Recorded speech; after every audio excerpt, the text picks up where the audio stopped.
Welcome everyone, and let's begin. Now that the weather has gotten nice and warm, I appreciate you all coming out to nice, warm, friendly Makosh 10 tonight. And I am very pleased to introduce tonight's speakers. Now, first, before I get any further, if you could please set your pagers, telephones, and other communications devices to a setting that makes us all unaware that you have them, which would be really great. And then I'll start. My name is Sam Wong, and I am former chair of the Committee on Public Lectures here at Princeton University, and I'm appointed to the Department of Molecular Biology and also to the Neuroscience Institute. And it is my special honor tonight to introduce the last public lecture of this year's series, which is Professor Steven Strogatz and Professor Stanislav Stahan. This is in the ongoing year-after-year series, the Lewis Clark Van Lecture Series, which was founded in 1912 by Lewis Clark Van of the great class of 1879. At least half of the income from this endowment is to be used for lectures of scientific interest. And to just give you a feeling of the breadth and eminence of people who have spoken in this series before, it's included Edwin Hubble, Carl Sagan, Roger Penrose, Lord Robert May, Frank Wilczek, Percy Diakonis, V.S. Ramachandran, and Norrell Volkow, who came earlier this term. Mr. Van himself pursued a career in insurance and specialized in insurance law, but had the foresight to endow this, and he died in 1903. Now tonight, I just want to talk a little bit about our guests and then talk a little bit about the format.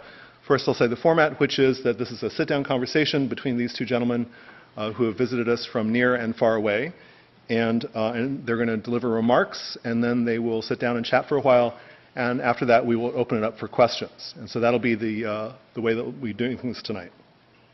Now, I'm pleased to introduce Steven Strogatz.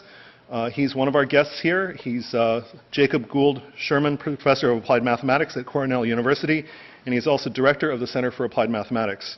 He did his bachelor's in mathematics here at Princeton in 1980, and then he went on to study at Cambridge University and at Harvard University, where he did his PhD. And his awards are too many to mention, so I will just mention a few of them.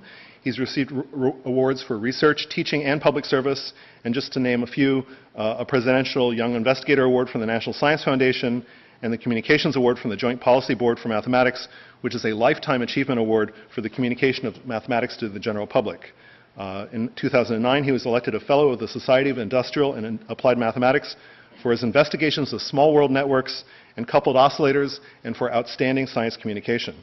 His research is broad, including biological and physical oscillators, small world networks, including the 6 degrees of separation problem, for which lay consumers of science may know him, and the role of crowd synchronization in the wobbling of London's Millennium Bridge on its opening day. Now, Professor Strogatz is a frequent guest on National Public Radio's Radio Lab, and he also wrote a weekly column on mathematics for the New York Times in the spring of 2010. He also is the principal of a very popular series on chaos, a video lecture course produced by the Teaching Company, and he has also written books. He's written the book Nonlinear Dynamics and Chaos and Sync. And his most recent book, The Calculus of Friendship, was published in 2009, and if you're interested in this book, which is based on correspondence between him and his high school calculus teacher, it's available out back afterwards.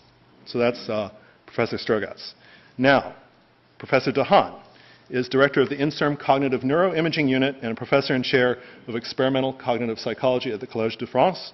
He comes to us from Paris, somewhat delayed by weather, but he finally made it to us. And he is today a neuroscientist, but earlier in his life, he studied mathematics at the École Normale Supérieure and continued his studies in mathematics, cognitive science, and cognitive neuroscience at University of Paris 6. And I'm sorry, I'm going to do this in English, at the School of High Studies in Social Studies, École des Hautes Études en Sciences Sociales. And his laboratory is now at a very interesting project called Neurospin in Saclay in France. Now, Professor Dahan is holder of a James S. McDonnell Centennial Fellowship that he was awarded 10 years ago. He is a member of many learned societies, including the French Academy of Sciences, the National Academy of Sciences in the United States. He is a member of the Pontifical Academy of Sciences. He has given several lectures in the Vatican. He is holder of the French National Order of Merit, and his next stop here in America is to be inducted into the American Philosophical Society. He is author of several prize-winning books, which in English are entitled Reading in the Brain, and his Also, earlier before that, he wrote The Number Sense, How the Mind Creates Mathematics, which is related to our theme tonight. And the most recent edition of The Number Sense just was published in the United States this month and has also been turned into a documentary film. Now, I should just say on a personal note that when I was a graduate student, I was very impressed, also as a postdoc, with the work of with both of these gentlemen. And I should say that when I was making a transition from physical sciences into neuroscience, I wanted to know whether it was possible to study things like consciousness or math or reading. And out of France came this guy, Dehaene, who had done these amazing things that I thought were out of the reach of experimental neuroscience. So just speaking as a neuroscientist, I'm very pleased to welcome Professor Dehaene. And as I've said, the 6 degrees of separation problem, of course, is just one of many things that I know Steve Stroh asked for. Now, tonight their topic is how math comes to mind, intuition, visualization, and teaching. And this is going to be a conversation between a cognitive scientist and a mathematician and many more things. And they're going to exchange ideas about how people learn math and gain intuition about it, whether the mind creates math or discovers it, where math is born in the brain, and perhaps ways to lead students and their parents to embrace math and understand it. So we'll start with remarks from Professor Dehaene, followed by Professor Strogatz.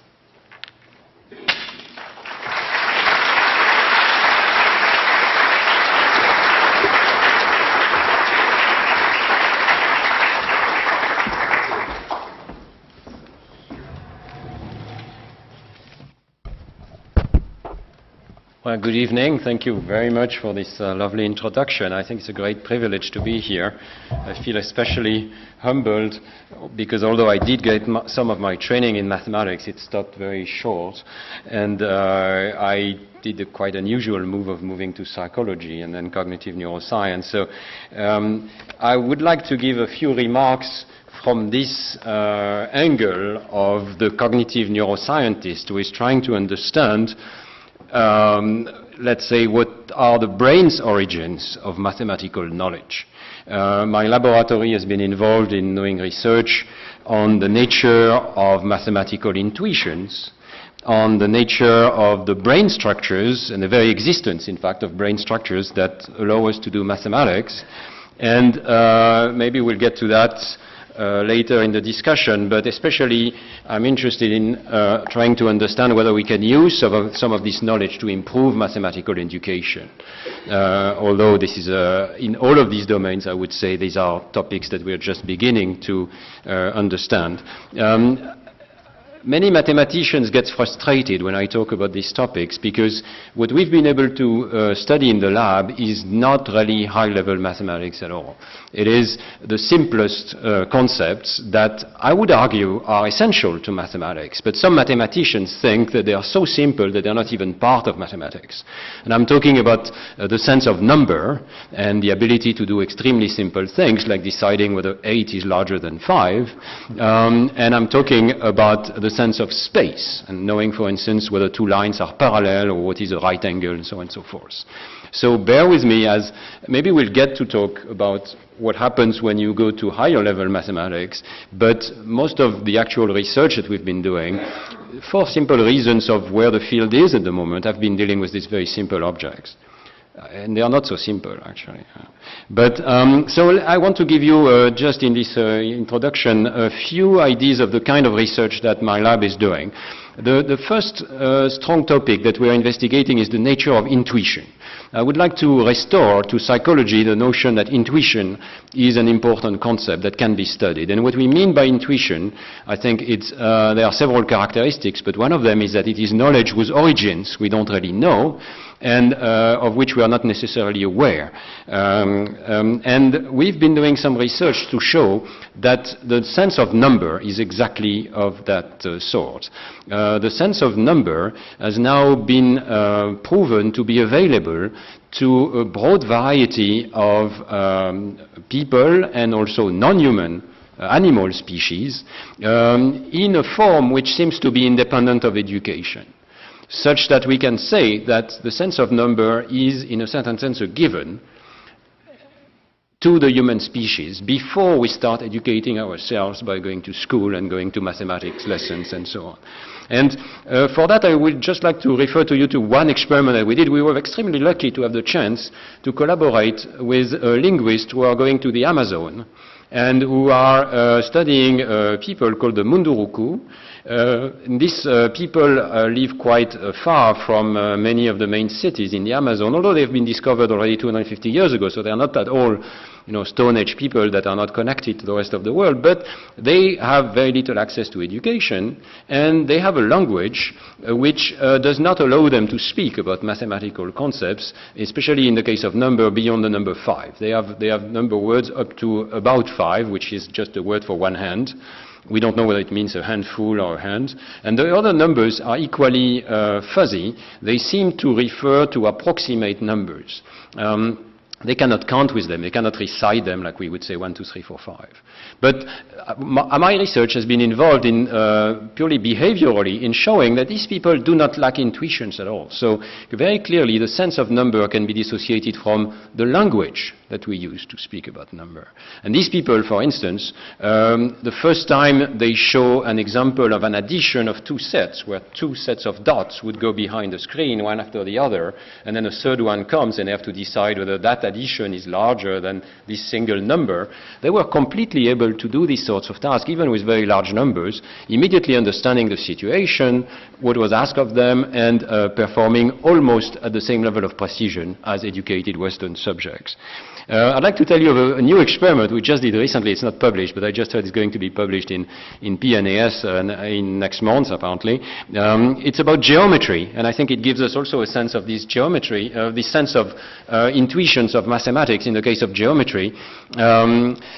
We wanted to ask these people whether they knew anything about Euclidean geometry and perhaps even about non-Euclidean geometry. And there is, of course, this debate, especially around the writings of Poincaré, whether Euclidean geometry is simpler or more commode, as he would say, more convenient than non-Euclidean geometry. So we took this bold question of asking Amazon Indians whether they knew anything about Euclidean and non-Euclidean geometry in a very simple sense.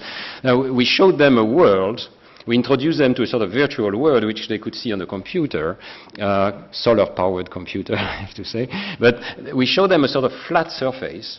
And we told them it goes forever. It's very, very flat. And this is a land where there are some little villages. The villages are extremely small, so there were, of course, there were points. And there are paths between these villages that are always extremely straight. If you go straight in front of you, you can reach another village. So these were the lines, of course. And then once we had introduced that, which took about a few minutes, very much in the sort of Platonic method that Socrates uses in the Meno, for instance, once we had introduced the situation, we could ask them simple questions. And we asked them, for instance, okay, there are these two villages, so there is a path between them. Here is another village. Could you make a path that's never going to cross the other path from the other two villages? So that's a parallel, of course. And they would say, yes.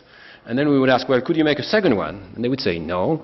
And if this one crosses here, can it also cross on the other side? And they would say, no, and so on and so forth. And they would get all of the Euclidean answers right.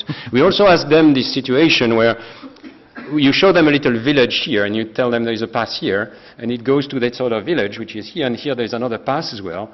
So there's got to be a third village up here you can't see, but please tell us where it is, and tell us especially how the path would look from that village, and they could tell us with their hands or with a goniometer.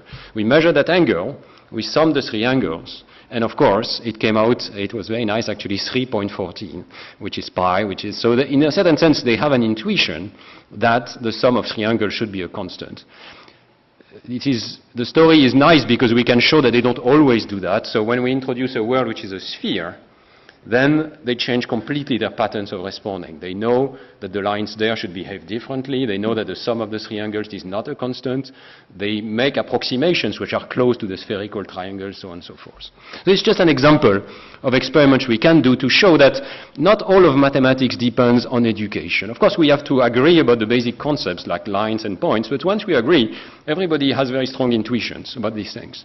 And the research has involved a lot of research on babies as well, showing that in the first year of life, babies behave in ways that are consistent with the sense of number. For instance, they will follow also these trajectories of sets of dots, and they will be surprised, for instance, if after putting one set and another set, we drop the screen and there is not approximately the right number behind the screen, and they will show surprise and look longer.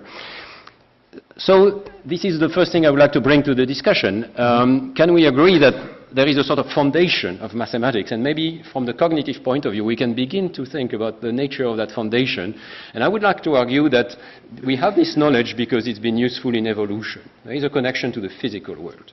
These things, sense of number, sense of space, sense of time, maybe a certain sense of logic, we could discuss that, they arise because they are useful to survival of the species.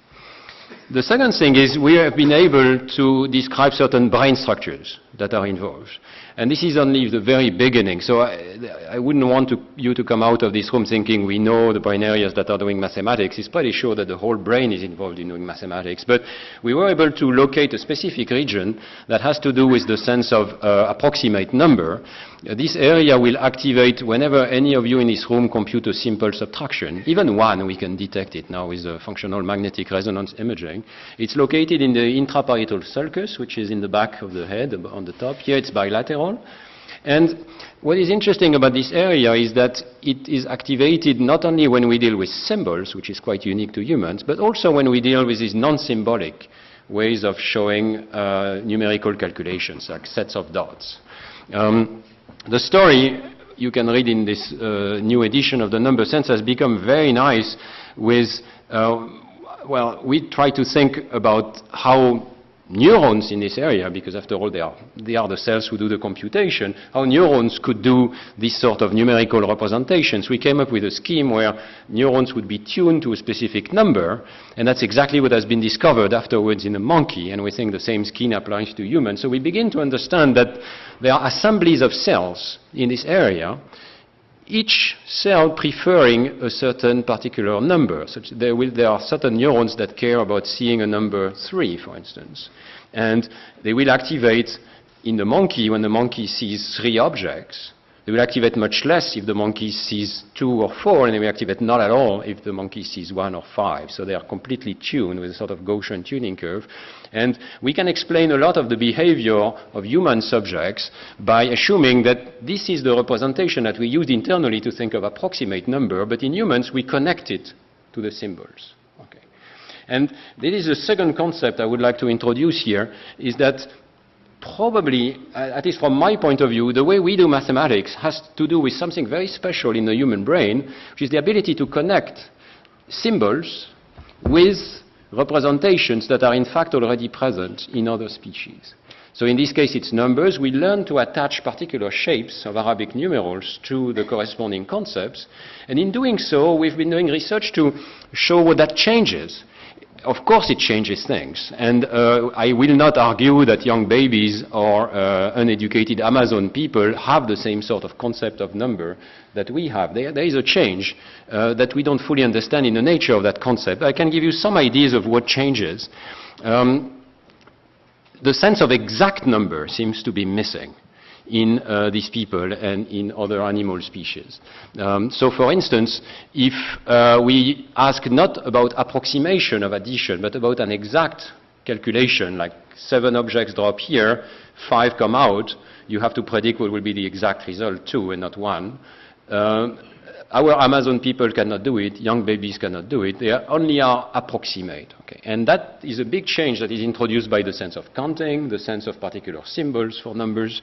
Another thing that changes is our sense of how numbers are object in space. I was extremely interested in my research in this particular concept, and I think it may have a certain exemplary value that we could also discuss. That not only do we have this concept of number, but somehow we map it onto other representations, and in this case it's the number line. The idea that numbers form a certain continuum, and they can be mapped onto a line so we can do measurement. Well, it turns out that this concept is partially intuitive, but not completely, because these people from the Amazon, as well as very young children, they think of the mapping, but they don't think of it as a linear mapping.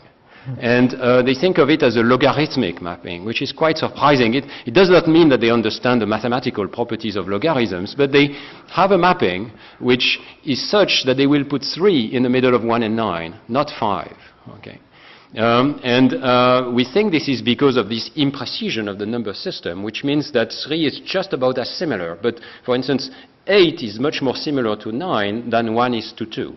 initially with this approximate representation because of this property of larger variance for larger numbers. So in the end, we are left with a sort of situation where we have to account both for the existence of very strong intuitions at the beginning and also for a sense of construction of mathematics. And this is the perspective with which I come to this debate. Or discussion, or whatever. We'll see how it turns out. But I think that we have largely revised the idea that mathematics is just a construction. The constructivist point of view, which is that we really have to build everything from the start, and which I think is guiding a lot of our schooling system, has to be revised, because young children arrive at school with a lot of intuitions. At the same time, the construction process, of course, occurs. And we have to understand how it occurs in the brain, and especially there is a nagging question why it occurs only in the human species. It's got to be something very special in the human species, which allows us to cross these different domains. And I would like to argue that a lot of the mathematics has to do with bridging from one domain to another, and back and forth, and back and forth. And in fact, I'm very humbled to mention that I'm giving this lecture in front of Andrew Wiles, who used, I think, exactly these principles of mapping back and forth between different domains of mathematics in order to generate a demonstration of Fermat's last theorem. But we can see this process already right from the start, in a very sense of geometry, measuring the Earth with numbers, and the very notion of measurement is something which is, I believe, a construction, an invention that we've made. I realize that I've been using the word invention. That would be my last word. It really is my point of view that we invent mathematics. It is a cultural construction. We didn't have all of these ideas before. They don't exist in the abstract. They exist because our brains are able to build them and to transmit them across generation, which is what is being done here in Princeton. So this is a definitely non-Platonic point of view, and I'm sure we will perhaps argue about that. Thank you very much for your attention.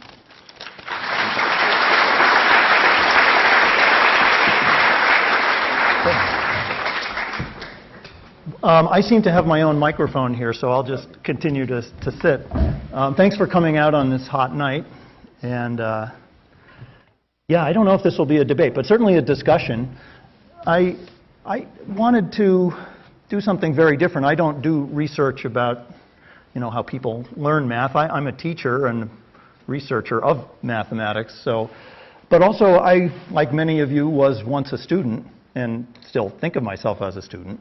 So I thought I would just give a couple of anecdotes about my own experience learning math, both sort of a very happy anecdote and a very, to me, disturbing anecdote that still gets me riled up when I think about it. So maybe I'll start ranting when I tell that one. So I'll confine myself to those two for now, and then we can start interrogating each other. And also, I don't know, Sam, did you describe the whole format? So we want you to participate too. I think it'll be more fun if you can start asking questions or pontificating or whatever you choose to do. But I think the plan, did you already say? I don't remember. The plan would be for us to talk with each other for a while, but then we also will welcome you. So as far as my two little stories, the first is a story about how I got interested in math, really interested. I mean, as a little kid, I took, of course, I was in school, elementary school. I was subjected to addition and subtraction and all the rest of it. And I liked math, just like I liked the rest of school. But there was a pivotal moment in a high school class where it was geometry. Actually, the course after that. It was a pre-calculus course. And it happened that my pre-calculus teacher, Mr. Johnson, mentioned offhandedly one day that there was a certain geometry problem. That's why I think of it as it wasn't a geometry class, but he mentioned a certain problem having to do with a triangle. You remember there's a lot about triangles in geometry class. And so he said there was a certain problem that he had been giving for years, and he had never seen any student solve it. And he himself did not know how to solve it. Now this really, you could imagine, got my attention because I had never heard a teacher say that he or she didn't know how to solve a certain math problem. It was unthinkable.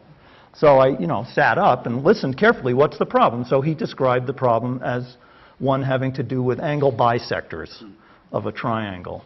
So if you remember, an angle bisector is a line that goes from, starts in the corner of the triangle, goes to the opposite side in such a way that it cuts that angle in half equally.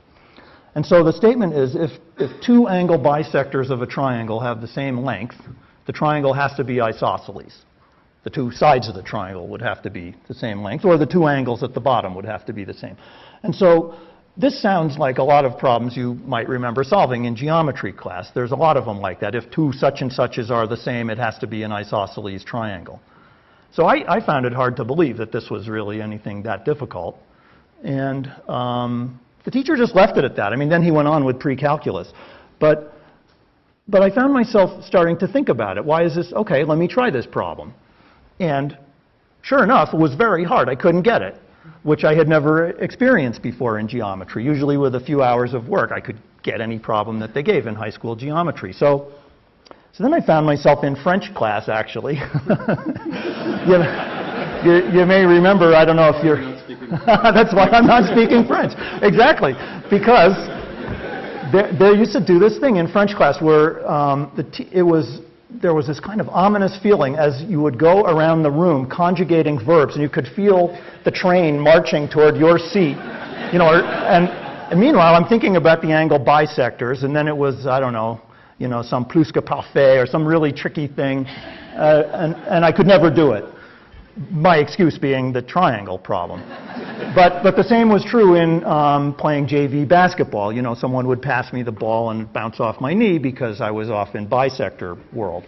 So I don't know, I maybe spent something like, I'd say probably about 6 months thinking about this problem continuously in the shower, on the basketball court, everywhere. Fortunately, I didn't have my driver's license yet. So now what I discovered then, not the solution of the problem yet, but what I discovered was the sensation of doing research. I wouldn't have called it that at the time. I just thought I was working on Mr. Johnson's angle bisector problem. But this is the experience of a mathematician doing research, just thinking about a problem for the fun of it. It's not for extra credit. It's because you love the question, and now the question starts to become an obsession. Those of you, I'm sure can I see who? I don't know who you all are. How many people here think of themselves as mathematical or engineering or scientific people?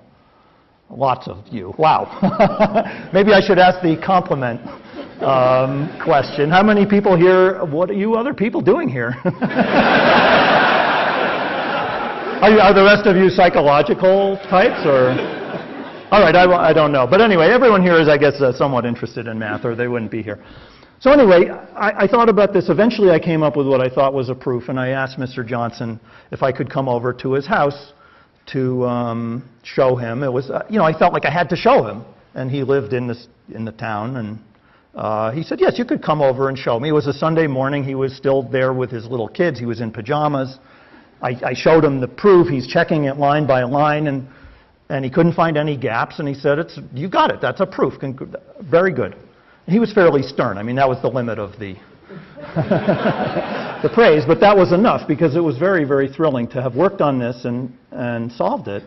And those of you who are mathematicians know that this is a well-known problem. I mean, it's a thing called the Steiner-Lemus theorem. It's a hard problem, and there are several proofs known, but that didn't matter. I didn't know them, and neither did Mr. Johnson. And so it felt like genuine mathematical discovery. So after that, I was hooked. I started to make up questions just for the fun of thinking about them, and in that way started to become a baby mathematician. Okay, that's the first story. The second story is I came to Princeton as an undergraduate, and there is a course that I imagine is still offered to freshmen math whiz kids at Princeton, and because every great university has such a course. And this is a course that is designed to separate out the people who are good at math in high school from the people who have actual potential to be mathematicians. You know what I'm talking about? Yeah. This is the course that weeds people out. All right, now we're talking botany. We're talking about people who are going to potentially be viable plants versus people who are weeds. And so So I went into this class that is the first course where you learn to do rigorous proofs, because that's what math is really all about at the college and beyond level, is to understand the nature of rigor. And on the first day, there's a linear algebra class. The teacher walked in. We couldn't really tell, the other students, if this was the teacher or a teaching assistant or what, because this person was so shy that he seemed almost invisible. He slithered along the wall, kept his head down, and didn't welcome to Princeton. This is a great thing. You're in this class with all these other smart math students. We're going to have an adventure. None of that. This is a very shy, and I realize now, probably a person somewhere on the autistic spectrum. I mean, you're chuckling, but I don't mean it to be funny. I think this may be something you could enlighten me, or you neuroscientists. That is, I feel like when I go to faculty meetings, there's a significant fraction of the room that is either, has some amount of Asperger's or autism. I know it's funny that the audience thinks this is. I'm kidding. I'm not kidding. That these people are socially, you would say, abnormal, and very brilliant in certain ways that work nicely in a math department. Anyway, that wasn't my point. The point was that my teacher had something in this direction, I believe, as an amateur psychologist. Anyway, so he came in, and his first words to us were the words involving the definition at the beginning of linear algebra. A field is, and then he wrote down the definition for a field, and yes, logically, that is how you should begin a linear algebra course. But it didn't work very well for me, and I really suffered in this course. I started for the first time in my life to understand why people hate math, or also not just hate it, but are terrified of it. I used to have this feeling of such disorientation, such a lack of feel for the subject. You spoke about intuition. I had no intuition about what was happening in this course, and when I looked at the book, I noticed there were no pictures. Now, one of the things in our topic description tonight is visualization. And for me, visualization has always been helpful, very helpful, to have a sense of what we're doing here, what am I thinking about. Symbols are great too, but for me, visualization was important. So this book made a particular point of not showing pictures of what was happening, because pictures can lead you astray, pictures are not rigorous, blah, blah, blah. Okay, there's a lot of reasons why a certain stripe of mathematician doesn't like geometry or visual thinking, at least not when being rigorous. Anyway, so I didn't get much either from the teacher or the book, and it was in the end a very demoralizing experience, and especially recognizing that I was being filtered out through this process, that I was one of the weeds. That because I wasn't doing what I was supposed to do as a measure of a good mathematician or a person with potential, the course was working properly. I was going to be left behind. And it makes me really mad to this day to think about that, because why do that? I mean, why teach a course like that? Why put such an inept person teaching such a course when here are all these bright-eyed young students who are in love with math, who really have potential, just so that the department advising numbers are kept manageable, just to help these people from becoming disappointed later on because they really don't have the right stuff. They might as well learn it now. I mean, I really don't know. It's very inhumane, and it disgusts me to think about what happened. Now, you may wonder, how did I become a mathematician after all that? I don't know. Maybe I shouldn't tell you. The answer is Princeton also has great teachers. So it happened my sophomore year. I took a complex analysis course from someone who was very, very inspiring. And at one point when he showed a proof of a certain theorem, famous theorem in complex analysis called Cauchy's theorem, it happened that he drew a triangle and it seemed like there was not enough information to prove Cauchy's theorem from what he had drawn.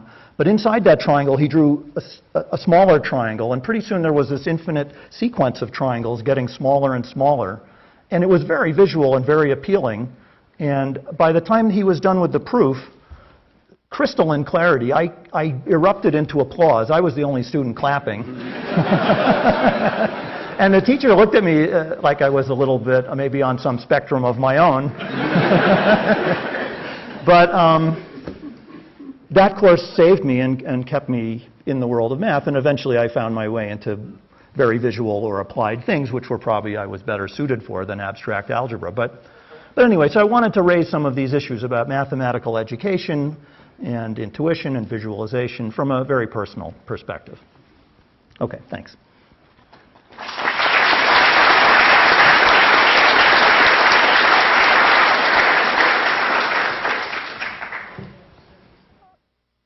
Is that microphone live? Because you have I have mine. Right. Yeah, I don't want to cause feedback. So yeah, wonderful. I have to say I have a very similar experience actually of a situation. I was trained for 2 years in the French Grandes Écoles system, which is very similar to what you described. The use of mathematics for selection is quite something quite well known, and exactly the same situation occurred. I was introduced to the notion of connexity in topology by the pure definition, which has to do with overlapping. I don't even know the English word actually. Yeah, we don't have the word connexity. Open. Do we have a French mathematician who? Anyways, what would we call it? Is it compactness? Oh no, it means that the thing is one blob together. One blob connectedness? Connectedness. All right, that would be good enough. All right, yeah. Anyway, we might say connectedness. The definition is purely formal and topological, and I'm sure the teacher had a certain Bourbakist aspect to it. I don't know. Anyways, it took a whole 2 weeks before anyone would help me by saying it's one blob versus two blobs. And then, of course, I began to be much better at it. I am very interested in this from the cognitive point of view, because I think in general we have this bias to think that the more abstract an information is, and certainly mathematics involves a lot of abstraction, the more it involves the frontal lobes where information is being put up hierarchically and involves a sort of construction. And surely that part exists as well. It could be the beginning of the construction of mathematics. There is quite a bit of evidence from young children being scanned in much simpler tasks, of course. But at the beginning of the learning, they always use their frontal lobes enormously, as if to make an act of mental synthesis. But what we see afterwards is a shift towards the more posterior regions of the brain that have to do with space and vision. And I think there might be something quite generic here, which is that as we automatized and we especially visualize or learn the sort of deep meaning, we rely more on this sort of area. So we've done one paper actually where we're showing that the sense of number in space is reusing, the word I'm using is the term recycling, posterior areas of the brain that are involved in eye movements. Very simple, concrete things. What I think is happening is that in order to have these higher level concepts, we need to reuse part of the brain that were being used for something else which is close enough to the final function. And so in this particular paper we are showing that whenever you do an addition, you have this little bit of trickling activation to your eye movement circuits. And because it's an addition, it tends to move to larger numbers. You activate as if it was an eye movement to the right.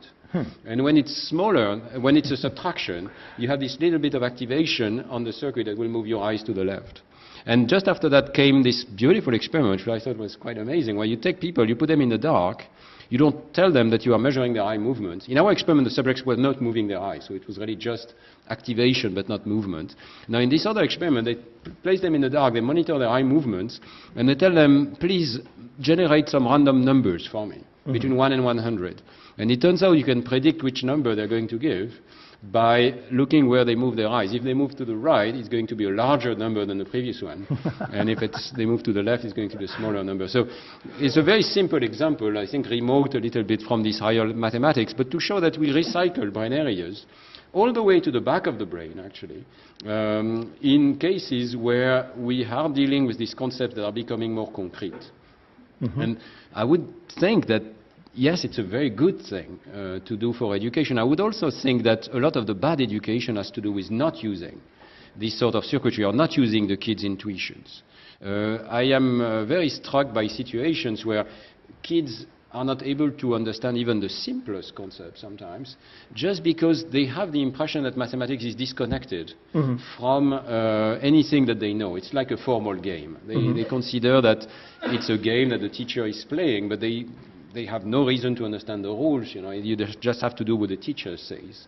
There's one great example of that, and I'll shut up. But I like this example a lot. If you take very young children, like 5 or 6 years old, and you ask them what's 9 plus 2 minus 2, they might just say 9 quite easily. If you take older children, they will do the calculation. Okay, they will do the calculation because they think you have to do like the teacher says. Yes. Okay. And they might get it wrong, or in this case, maybe it's too simple. 9 plus 7 minus 7, something like that. All right. So, yeah, I mean, my personal experience as well as these experiments suggest to me that it's the connection to intuition which is really very important. At the same time, of course, you cannot do any mathematics if you don't make this enormous effort to learn the formal aspects of mathematics as well. Yeah, this question of effort is one that I would like to pick up on too, because what is it that gives a person the incentive to make the effort? Why would anyone make the effort? I mean, it's something I have to think about each day as a teacher, that there isn't really that much I can teach. What really has to happen is if I can imbue a feeling of pleasure in the subject, in the student, they can teach themselves. That's really where it happens. So I always feel like what I'm trying to do is not mess up. That is, if they already like the subject, I want them to like it at least as much after they're through with me, so that they might be motivated to read and think about it. And it feels very personal. I mean, in the two stories I told, I hope the contrast was clear, that by Mr. Johnson's way of doing things, posing a question that became for me very personal, and I could think about it my own way it took a long time. I didn't cover a lot of material. I was just doing one problem for 6 months. But it became my problem, and it was meaningful. And so the effort was there because of ownership or something like that. So I often think that we spend a lot of time, also when academics talk to each other, we spend a lot of time in seminars listening to each other, and very large proportion of those are a waste of time. And it's because we're busy helping someone love the answer. That is, a researcher gets in front of another group of researchers and says, here's this wonderful answer I've found. And the problem is that the listener doesn't understand the question and doesn't love the question. So I think the goal is to help the listener or the student love the question. But I have a question for you, actually. There are these two views out there. One is that some children just love mathematics and others don't. Right. In psychology, it has become known as the spontaneous focusing on number, which is a very abstract jargon to say that some kids, in fact, will very spontaneously deploy their numerical abilities, and others won't, and would be more language-oriented, for instance, same exact situation. But I'm not sure whether this is something that can be changed. Is it part of the individual to love mathematics right from the start, or is it something that could be inculcated to any child because the field is lovable if you just present it right? This is a good question, and I'm sure there are people here who have empirical knowledge about it. I don't. I mean, only just a sampling of my own. I would like to say everyone could love math. I agree, actually. In my heart, I don't think I really believe it. I don't know. I'm not sure what to think. I'm not fixed on this. I don't know. I think most people could love math more than they do. But anyone who's encountered real talent, as a teacher or in the company of our friends, obviously there's a distribution of something like native ability, whatever that means. But I don't think that's so important because most people don't even come close to reaching their ability or passion for the subject.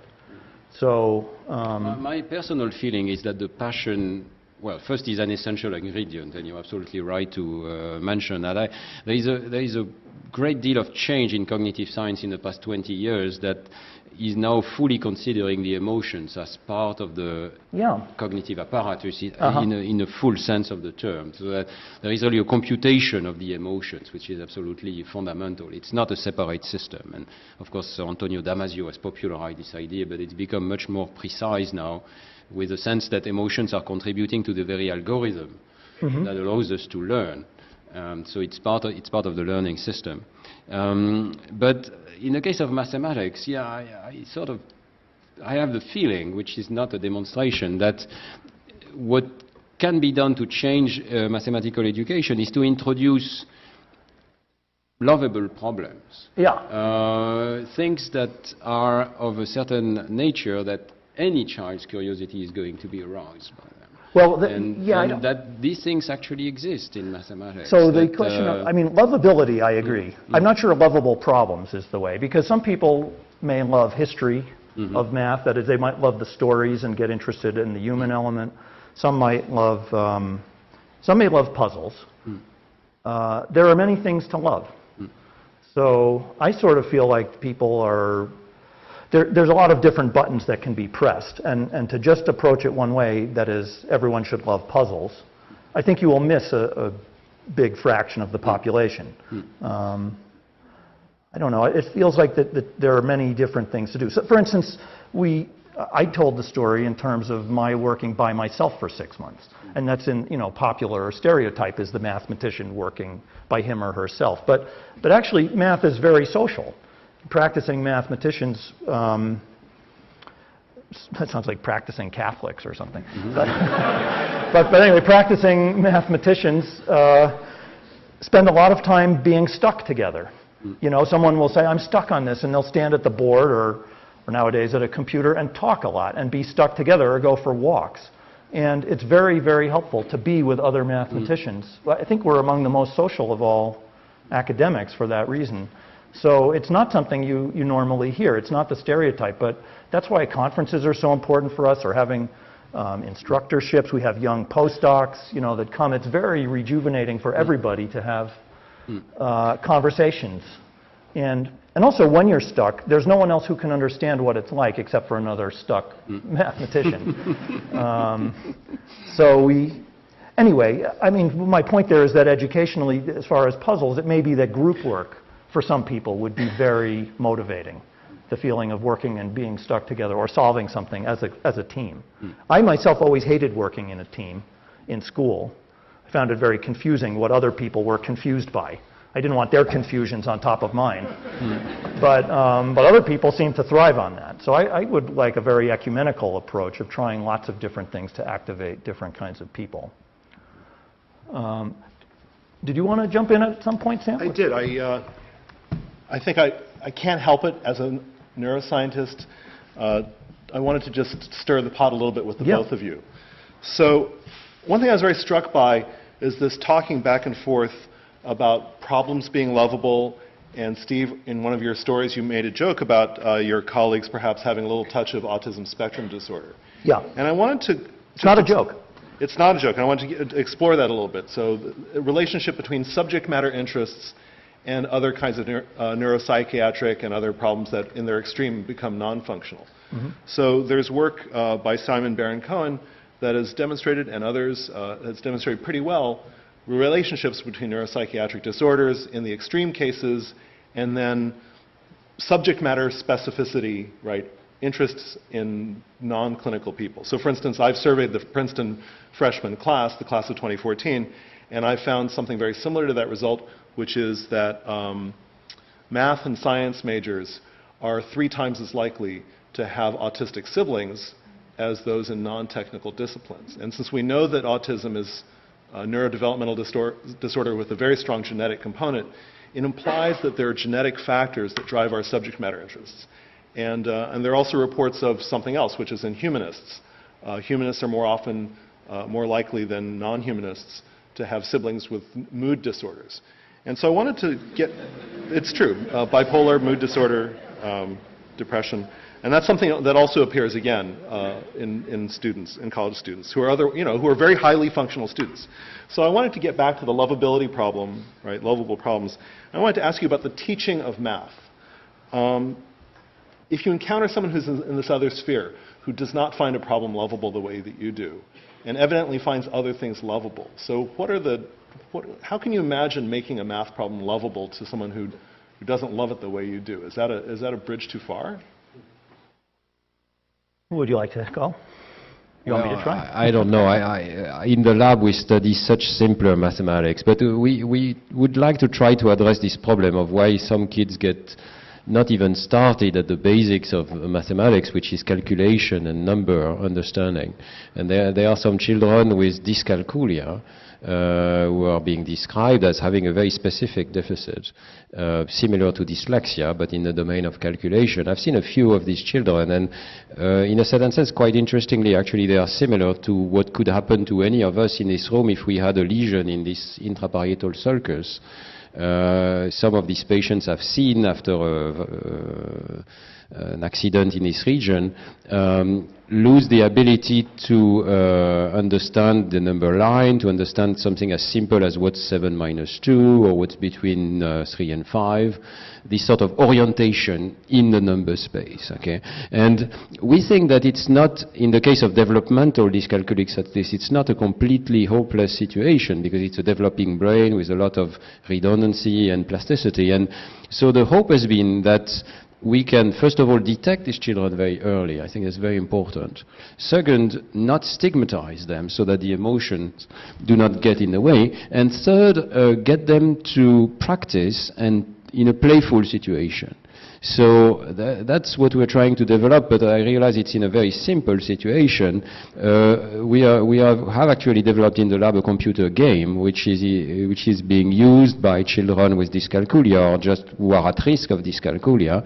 And there is beautiful research by Bob Ziegler actually in Carnegie Mellon showing that it's enough to play board games to enhance the sense of number and of the number space in this sort of children, and in fact in all children. It's perhaps something that is also responsible for the social gap in mathematics, which is huge, because of course in many families in this environment people will play these sort of games, but they might not do so in more poor neighborhoods. So I'm mentioning that because I think these are extraordinarily concrete examples where we can make elementary mathematics lovable because it's part of a game. And it's part of a reinforcing situation, and even if you lose the game, you are having fun. And I don't see why this sort of approach cannot be pursued, of course, with a greater degree of seriousness, but at the higher levels. I think when you talk to mathematicians, they describe how fun their work is, yes, how interesting it is, I am very surprised by this transition that occurs in the children when they move from this young age where they are outgoing and extremely curious about all of these facts of nature and science, and maybe at the age of 9 or 10 suddenly we lose this momentum. I think the way to keep it is to manage the positive emotions and the game aspect of mathematics. That sounds right. There may be some real teachers out there who have worked with these populations who could tell us why that's not practical. But I would like to believe what you're saying, that certainly the experience of mathematicians is that it is playful to do our subject. And it is fun, even when you're stuck. This pressure to always be right. You know, in school, you get penalized for being wrong. And that's very inhibiting. So, I mean, yes? Yeah, like the dichotomy between right and wrong answers, and yet Stanislas is talking about the sense of approximate number as being a thing that people have intrinsically. So for instance, the ability to facility with approximate number in childhood is strongly predictive of mathematical ability numerical. Yeah, that's one of the interesting discoveries lately, is that both the integrity of this region in the parietal lobe and the corresponding psychophysical measures that we can have of how precise you are in, for instance, discriminating a set of 10 versus a set of 12 or 13 or 14 objects. How much do you need a difference in order to decide that it's a different number? That precision predicts, in fact, your scores in mathematics at school, and it predicts them even at a long temporal gap. So it has a very good predictive power. We don't fully know the direction. I mean, it's a correlation. So it's very clear that there could be effects in both directions. You can enhance your sense of number by practicing number tasks. But it seems to work also in the causal direction, that if you have a refined sense of number, you're likely to have better intuitions that will work out in a school context. So yes, that's one of the important pieces of data that makes this connection between this early understanding and the later development at school. Yeah. Should children play games that build their intuitions about geometry and number? Is that, I mean, to get away from the stigma of exact answers and to build those intuitions? I don't have an answer for that. We still have to think of the right games, I suppose, that would teach mathematics. A lot of the art is there, I think, in providing the right environment that will be conducive to mathematics. And I can only speculate at this point that, of course, there are a lot of activities that primarily, I would suppose, boys have been playing. I don't know about the sex differences and we'll get to that, but that involve construction games and design and measurement and model building and so on and so forth, that are all activities that, if you think about it, are practicing these foundational aspects of mathematics, although they are not considered at all as being mathematics, but they might involve the sort of intuitive demonstrations that you were talking about. So the classroom manager side of me feels like you've all been patient and we should let the audience start. Ah, there's a hand firing right up.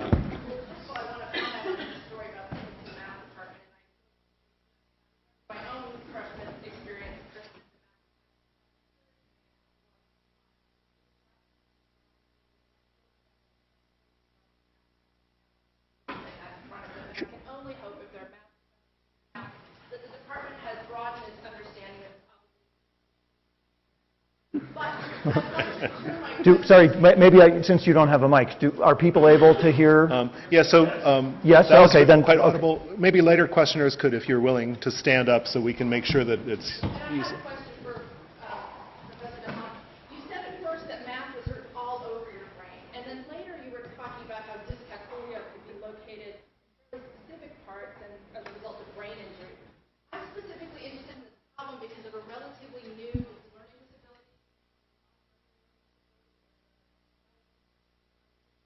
Left and the right side of the brain are highly differential, right? The left side being very high and the right side being very low.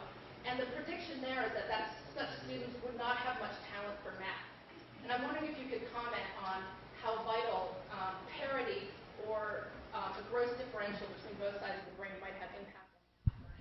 Well, this notion of the two sides of the brain is being under heavy revision these days, with the finding that a lot of the functions are extremely bilaterally distributed, and it's really a sort of caricature to think of some functions as left and right. So, for instance, these quantity functions that we're talking about are completely bilateral in terms of activation.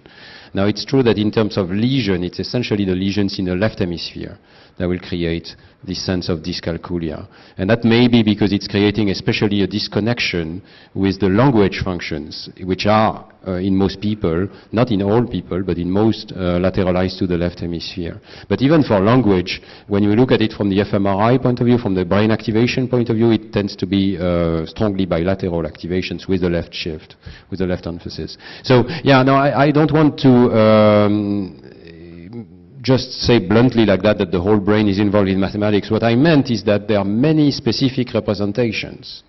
And that mathematics seems to me to involve a lot of these different representations. In fact, I'm very struck by the fact that new areas of mathematics seems to emerge when people think of a new property that they can exploit which becomes mathematical, like the theory of knots perhaps is an interesting example.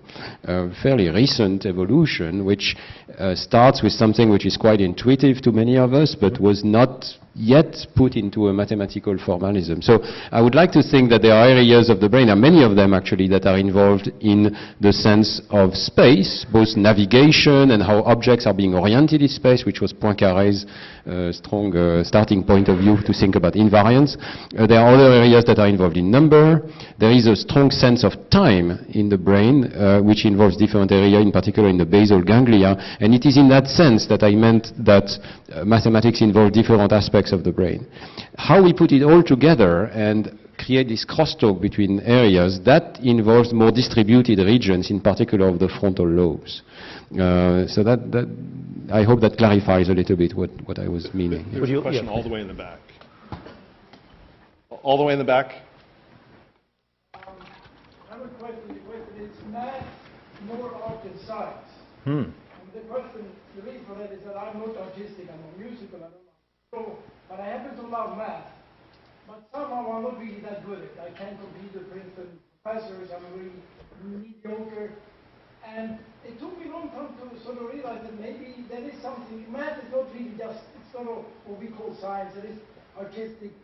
Man, to take Asher, for instance, who didn't know any math, but his geometry and his drawings is extremely sophisticated. Yes, it's a very interesting question. How would we classify math as, is it art, is it science? And we've talked about so many different dimensions of it already tonight because it has an aspect of a game. Certainly it can be a sport, people competing. My tendency would be to resist. I think of it as math. It's got all these different aspects. Now, that's not a good answer. So let's say it has a lot in common with art because you can express yourself through math. You have obviously lots of room for imagination, which you have in art. There's definitely an aesthetic notion in math. Not everyone agrees what is a beautiful or elegant proof. But almost all mathematicians, while they might disagree about whether this proof is more elegant than that, all of us are interested in elegance. And I don't know anyone who likes ugly. I suppose there are probably some who don't mind ugly math as long as it's true. That is, they will settle for an ugly proof as long as they have a proof. So, on the other hand, I feel like art is more free in that there are certain constraints within math that I don't associate with art. Now, maybe I'm naive about art. I am. But that is, in math, when you invent certain concepts, so I would agree that concepts may be invented, but the results are not invented. That is, having made certain definitions and agreeing that we're going to use standard logic, the answer is there. And that part I don't feel is true in art. Is that obvious? That different composers will there's no inevitability about a musical composition or a painting in the same way that there is about a mathematical result given certain axioms, and you know what I mean. So it's less than art in a way, but it's also more than art because it tells us things to a very good approximation about reality as it really is. It's got aspects of science. These concepts that we invent obey laws, sort of like the real world obeys laws, except in a more perfect way than the real world does. So it's got a bit of art and science and everything else in it. So can I ask you about this sense of a boundary or a certain something really hard in mathematics in front of you, that is, you have this feeling that there is only one possibility, or this reality exists out there, right? Is this something that you think that, I'm sorry, I'm not expressing myself very well, but do you think that these mathematical objects have an external reality that is imposed on you and there is no way you can turn around it? It's there in front of you as real as any, say, maze is, in a certain sense. It's a hard wall. Or do you think that it is a creation of the brain? Well, right, so this is a great problem that a lot of us worry about. How much is math out there, or is it just in our minds? And I will just speak personally. I think, though, a lot of mathematicians, if not most, would agree with me that it feels like it's out there. I'm not talking now about the real world. I'm not talking about how math connects to physics. I'm talking about, for instance, something like there's a famous unsolved problem, maybe the greatest unsolved problem, that we call the Riemann hypothesis. And it asserts that certain numbers, the so-called zeros of the Riemann zeta function, except for certain ones that are called trivial that we disparage and don't worry about. We already understand those. But the non-trivial zeros all supposedly lie on a certain line. And no one knows if this is true. And we think it's likely to be, well, I think most mathematicians would say it probably is true, but we don't know. And to me, and I think to most of us, the answer doesn't care what we think. The answer is out there. The Riemann hypothesis is either true or it's not. I suppose a logician could tell me it could be undecidable. And I don't know what the status of the question is in that respect. Does someone know? That wouldn't affect whether it's true. Aha. It would just affect whether you can prove it. Yeah. Oh, well. This is a deeper part of... So say that again? The undecidability of the problem wouldn't affect whether or not it's true. Yeah. It's whether or not This gets into the deep question of are the true things provable or not? And we know that some truth, you're claiming that there could be things that are true but not provable. That's one of Gödel's implications. Yeah, so now we don't know if this might be one of those, right? That's open. Well, we're getting into very interesting territory there. These guys are playing. This is the element of play, right? You're playing with the ideas. Leaving aside the question of whether it's undecidable, let's say something easier, like adding two odd numbers to get an even number. Okay, we know that if we add two odd numbers, it will produce an even number. A little child might not know that and might not know the proof. But the truth of that statement is out there. So it's not something we've invented. We can argue that we all agree about the truth of that statement. We do agree, and right? I think we will I will argue that it's true that it seems to you that there is a reality out there. A mathematical reality. Because I think that's how most mathematicians feel about it. But it still could be a creation of the brain. And the way I would like to play this is that there are many instances in the history of mathematics where what seemed to be impossible hurdles were actually caused. Because we changed our mind about how we should think about these objects. So you think of all of these things that were called irrational, imaginary, because people could not get their minds around them, you know? And they thought they were a hard wall. Or I'm thinking another example apparently was people had a lot of debates about the sum of the series +1, -1, +1, -1. Very good, yes. And I think, it was a great mathematician, I don't remember now, who came up with a solution. It was 1/2.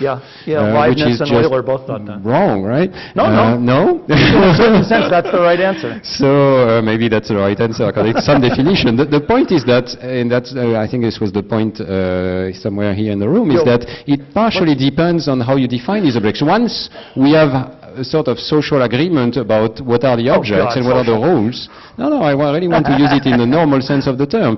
You mathematicians agree about the rules of the game, and then you have a feeling that there is a strong reality. But that's after you've agreed about the rules of the game. Yes. Let's try for a few more questions here. Just you and then you. Go ahead, you choose, Sam.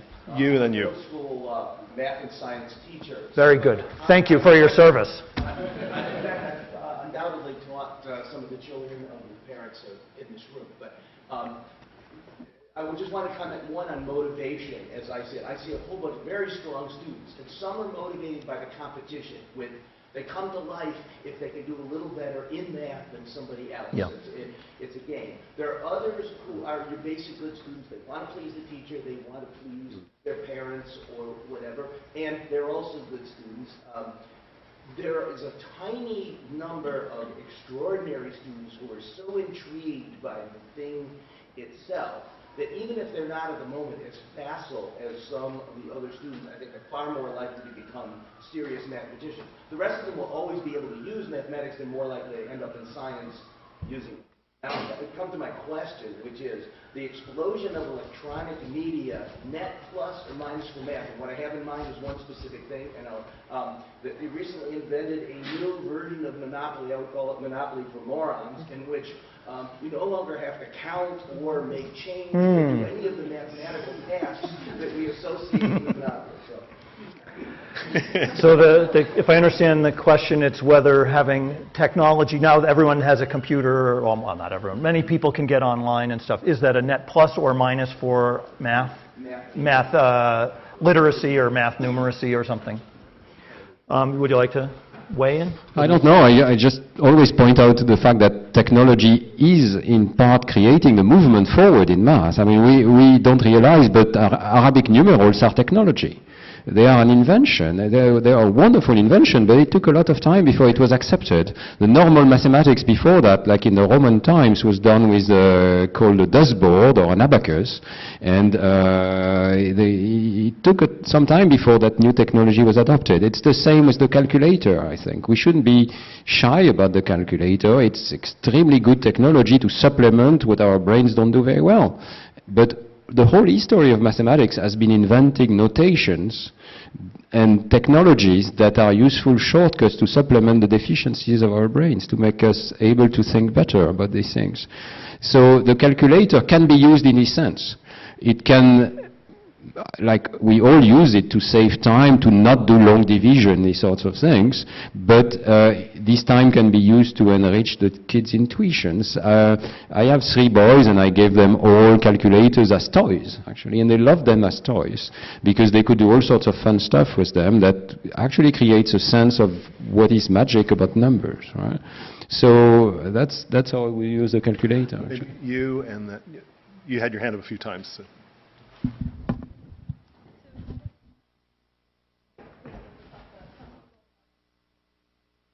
Somebody will repeat the question. Okay. You mentioned some people.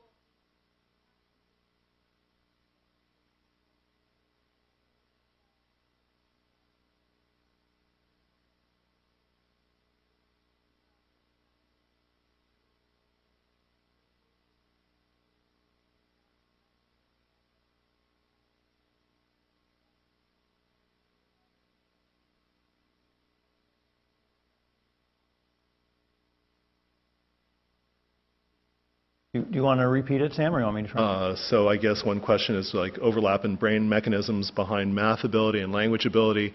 Another question is whether capacities such as having Chinese as a native language can underlie better scaffolding upon which math can be built. Now, like you were saying in the beginning, how is it related to reading?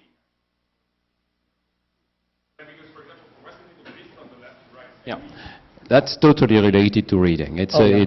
a cultural direction. At least in people who, if you make everything else equal, there is a component of reading direction. Yeah, very important. Of course, now the convention is math is always left for small numbers and right for large numbers, even in countries that are right from right to left. So it's difficult to test. But if you isolate the reading component, you can show it's an effect of reading. Now, the big question about language and math, and there is an even bigger question in psychology, of course, with the relation between language and thinking. I think the number case is a wonderful example to show that there can be enormous level of deep conceptual thinking without language. And I always use it to demonstrate that. At the same time, it is a case where the use of linguistic symbol is enriching considerably what you can do in the sense of exact calculation. And we have this basic division where some of the mathematical facts are stored in a linguistic form and others are not. This plays very beautifully, if I may say so, in the case of brain lesion, where you have some people that lose specifically the more language-based aspects of mathematics, such as, it's barely mathematics, but for instance, I have seen some patients who have lost their multiplication tables, but can still do addition, subtraction, okay? And the converse is true as well. You can find patients who have trouble subtracting, but can still multiply. That's because multiplication seems to be largely stored verbally as a table, whereas subtraction usually is done by playing with the quantities in your mind. We're having trouble finding much deep mathematics that has to do with language. The research is on at the moment for algebra.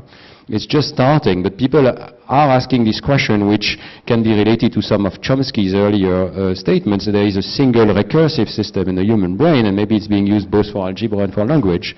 And the finding is now that there is remarkably little overlap between the brain areas that we are using to do even complex algebra and those that are involved in processing the structures of language. This is quite a surprising finding, but it's coming out of several different labs now. It may not be the end of the story, but it does suggest quite a bit of independence, at least for the important conceptual structures of mathematics. We seem to use language as a scaffold in many cases, especially for memory. And I close with that. That seems to be what's happening in the Chinese students, that language in the Asian countries is simpler to name numbers. And there is this wonderfully simple situation where instead of having teen numbers, you have you say 10-1 instead of 11, you say 10-2 instead of 12, and when you reach a decade, you say 2-10 instead of 20, and 2-10-1, and so on and so forth. So it's a wonderfully simpler system. You can show that there is a 2 years advantage in counting and simple knowledge of counting just due to that, which is the simpler rules that are involved in the Asian countries. It's not a deep conceptual idea, but it has consequences for the speed with which and the efficiency with which we can manipulate number. And I think mathematics has a lot to do with that, finding the right formulations, the right notations that are compact enough for our brains.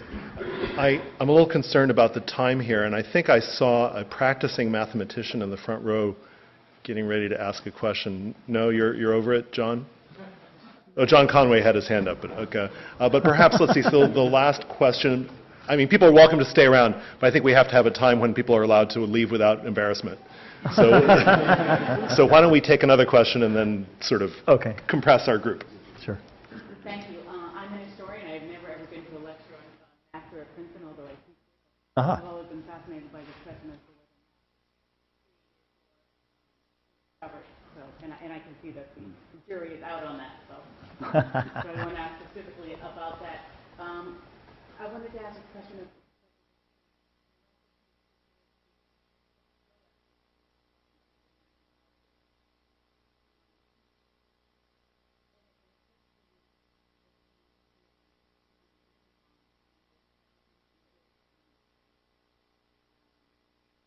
but when it gets to school, you know, you have to get educated to get a more